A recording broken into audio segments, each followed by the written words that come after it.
Well, hey all.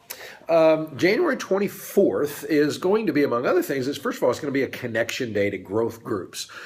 We have kind of slipped off in getting people into group experiences, and so we've expanded the concept of growth groups. Most of you should know that by now, but on January 24th is when we're going to help people do that. And we're still trying to think of, at this taping, we're still trying to think of creative ways to do it, but we do know we're going to be taking slices out of time from the service, and I plan to do that in the context of the message.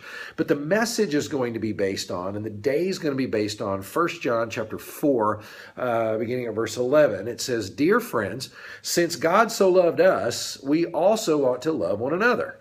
No one has ever seen God. But if we love one another, God lives in us, and his love is made complete in us." And so the idea that day is going to be, first of all, talking around, and we're going to show some pictures and pull some things from our culture, portrayals of God. Like there's been paintings, a lot of times, he looks like an old man, he's real stern-faced and things. Michelangelo portrayed him that way. What are the images of God that people have? What are images of God perhaps that people have because of other people? I think of God this way because I once met a preacher or a priest who was this way. God is called a father, and that can be very, very good for some people. It can be a terrible image for others. So we'll talk about the image of God, but no one's ever seen God. God's can't be seen, but it's a remarkable statement that God's love can be seen and experienced when we love one another. And this whole series called The Greatest is all about learning how to love one another. And one of the most remarkable things it does is, if we'll do that, it lets us all see God when we don't get to see him. We see him in one another.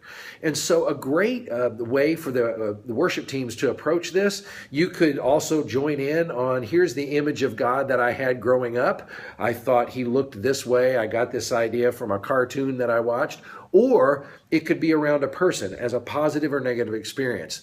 I grew up with this person who claimed to be some great believer and everything, and he was actually really a jerk or a hypocrite. Or the opposite.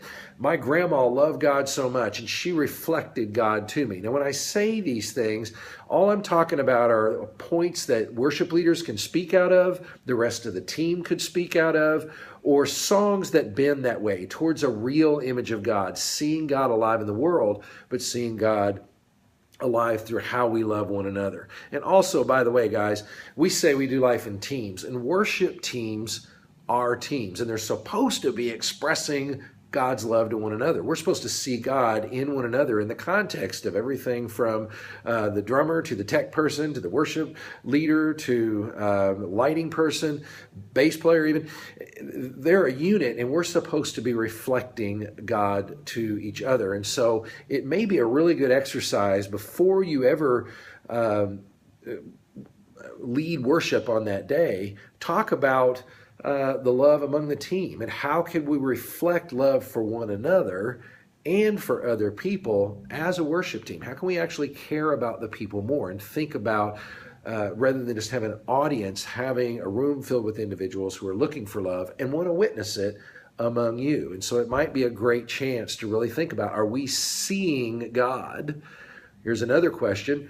If people were to watch the behavior of our team, what would they think God looked like? Would they see God in our behavior? So that's the basic idea for the day. So any songs that go along that way, talking points that go along that way, and then we're going to do the practical stuff of getting people connected to growth groups.